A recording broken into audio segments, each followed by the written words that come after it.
السلام علیکم. Brutus you to, یہ تو ایک فلم کا بہت مشہور ڈائلاگ ہے. جب ایک شخص کے بادشاہ کے جس پہ وہ اعتماد کرتا تھا اس ساتھی نے اسے پیچھے سے چھرا گونپ دیا. تو یہ میں آج جو آپ کو ایک سٹوری سنانے لگا ہوں، یہ واقعہ میرے دوست نے مجھے سنایا. تو اس سے شاید کئی لوگوں کا بھلا ہو جائے، کئی لوگوں کو سبق مل جائے کہ کس طرح زندگی میں لوگ فراڈ کرتے ہیں.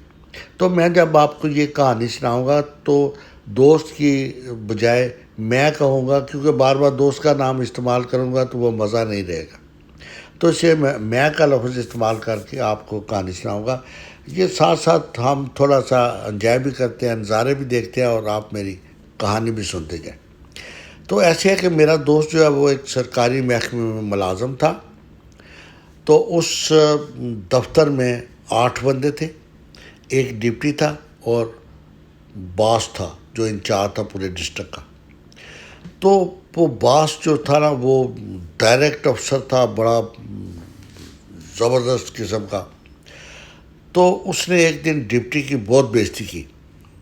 تو جب ڈپٹی واپس آیا دفتر میں تو وہ تقریباً اس کی آنکھوں میں آنسو تھے. بوڑھا شخص تھا. وہ آ کے بیٹھ کے سیٹ پہ بڑی مشکل سے ضبط کیا، لیکن پھر بھی ضبط نہ کر سکے اور رونا شروع کر دیا. ہم 8 کے 8 ان کے پاس جا کے میز پہ آسے ارد گرد جو کرسیاں تھے وہاں بیٹھ گئے. وہ کہا کیا ہوا ہے آپ کو؟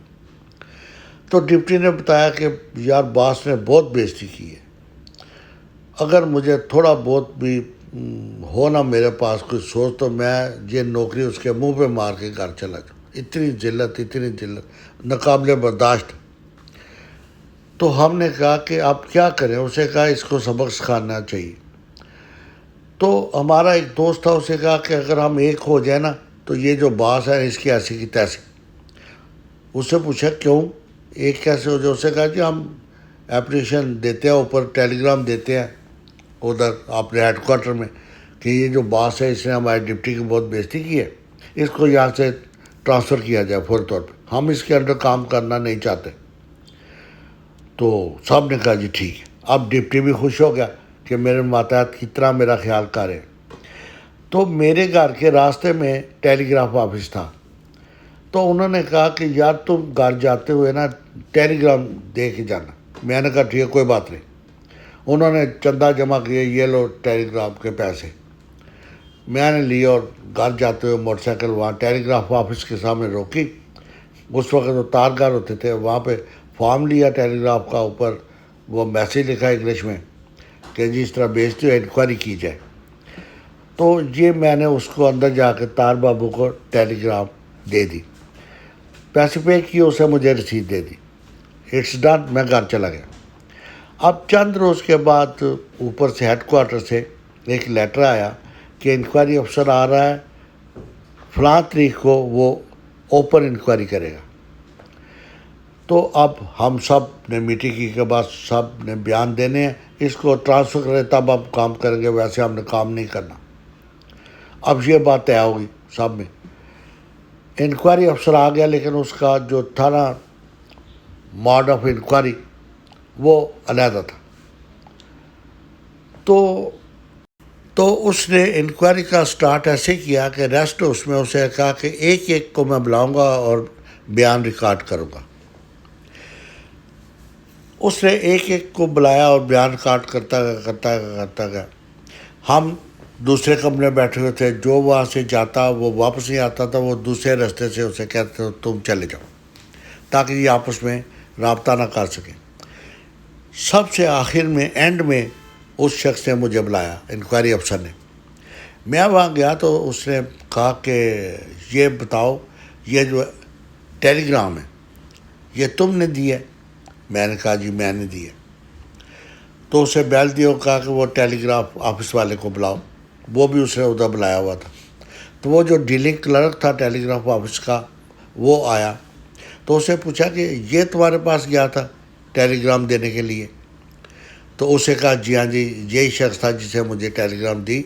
تو اسے کہا جی ٹیلی گرام اس نے وہاں فارم لے کے لکھی یا واپس جا کے لکھوا کے لایا. اس نے کہا نہیں جی اسے فارم لیا, کاؤنٹر پہ کھڑے ہو کے اپنے ہاتھ سے ٹیلی گرام لکھی اور مجھے دے دی اور رسید لے کے پیسے دے کے چلا گیا.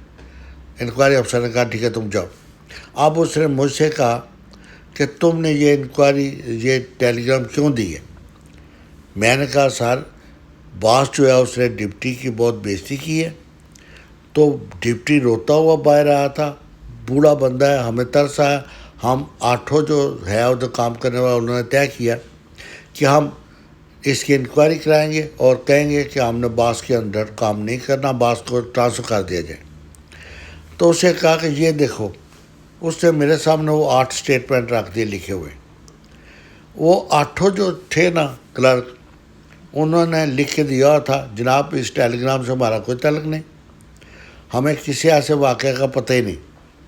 اب جس کی بےزتی ہوئی تھی ڈپٹی جو کہ روتا ہوا باہر آیا تھا, اس نے بھی لکھ کے دیا تھا کہ جناب مجھے نہیں پتہ کہ اس شخص نے کیوں ٹیلی گرام دی ہے یا ہمارا نام استعمال کیا ہے. میری تو کبھی بےزتی ہوئی نہیں, میری تو باس بہت عزت کرتا ہے, وہ تو مجھے باپ کی طرح سمجھتا ہے. تو ہم تو نہیں کہتے کہ اس کو ٹرانسفر کیا جائے, بلکہ یہ جو ہے نا درخواست دینے والا اس کو ٹرانسفر کیا جائے. یہ گندا انڈا ہے, اس کو جہاں سے نکال دیا جائے تاکہ دفتر کا امن امان قائم ہو جائے. تو اسے کہا بھائی آپ تم تیار ہو جاؤ, تمہاری پوسٹنگ جو ہے نا وہ گلگت میں ہوگی. تو اب میں تو گھبرا گیا کہ یہ کیا ہوا ہے. مجھ سے کہا جی کہ اگر تم معافی نامہ لکھ کے دے دو ادھر کہ مجھ سے غلطی ہو گئی ہے. تو میں نے سوچا کہ اگر میں لکھ کے دیا نا کہ مجھ سے غلطی ہو گئی معافی نامہ, تو اس سے بڑا ثبوت ہی کوئی نہیں ہوگا کہ میں نے یہ جان بوجھ کے کیا. تو میں نے کہا جی میں نے دیا درخواست ان کے کہنے پہ, میں اپنے بیان پہ قائم ہوں. اس سے کہا ٹھیک ہے پھر یہی لکھ دو کہ میں اپنے بیان پہ قائم ہوں, ان کے کہنے پہ دی تھی. اب انکوائری میں تو ثابت ہو گیا کہ تم جھوٹ بول رہے ہو, یہ 8 بندے سچ بول رہے ہیں, تم اکیلے ہو. اور جو باس ہے وہ بھی کہتا ہے کہ یہ جو ہے نا یہ بڑا یعنی کہ محکمے کے خلاف باتیں کرتا ہے, افسروں کے خلاف باتیں کرتا ہے, اس کو یہاں سے آپ نکال دیں. تو اب تم تیار ہو جائے, تمہاری پوسٹنگ ہوئی. وہ انکوائری افسر چلا گیا تو محکمے نے مجھے چارج شیٹ بھی کر دیا اور گلگت بھیج دیا کہ جاؤ. تو اس وقت مجھے سمجھ آئی کہ یہ جو ہوتا ہے نا یہ سیاست گیم ہوتی ہے, آپ کسی پہ اعتماد کریں. میں نے اپنے ان دوستوں سے آ کے گلہ کیا تو انہوں نے کہا بھائی ہم کیا کریں, ہمارے بچے ہیں, ہمیں نوکری کرنی ہے, تم نے کو ہمیں تنخواہ تو نہیں دینی تھا. وہ جو ہمارا باس ہے اس کے تعلقات اس افسر سے تھے, اسے اس کو ون اوور کر لیا ہے اور اس نے کہا تو فکر نہ کرو, تم تبدیل نہیں ہوگے, ٹرانسفر نہیں ہوگے, یہ جس شخص نے تمہارے خلاف درخواست دی ہے ہم اس کا ایکشن لیں گے سخت, اسے مزہ چکھائیں گے, اس کو ٹرانسفر کریں. تو بہرحال یہ جو بات ہے یہ میں نے آپ لوگوں کو اس لیے سنائی ہے کہ شاید بہت سے لوگ ایسے ہیں جو کہ معصومیت میں دوسروں پہ اعتماد کر کے سارا بوجھ خود اٹھا لیتے. تو میرے بھائی زندگی میں کبھی بھی ایسے نہ کرنا. Don't trust any body accept your self. اپنی ذات پہ ہی کرنا اعتماد, جب بھی کرنا کسی پہ نہ کرنا. کیوں؟ انسان کبھی بھی کسی بھی انڈر پریشر ہو کے دھوکہ دے سکتا ہے, لیکن آپ اپنے آپ کو دھوکہ نہیں دے سکتے.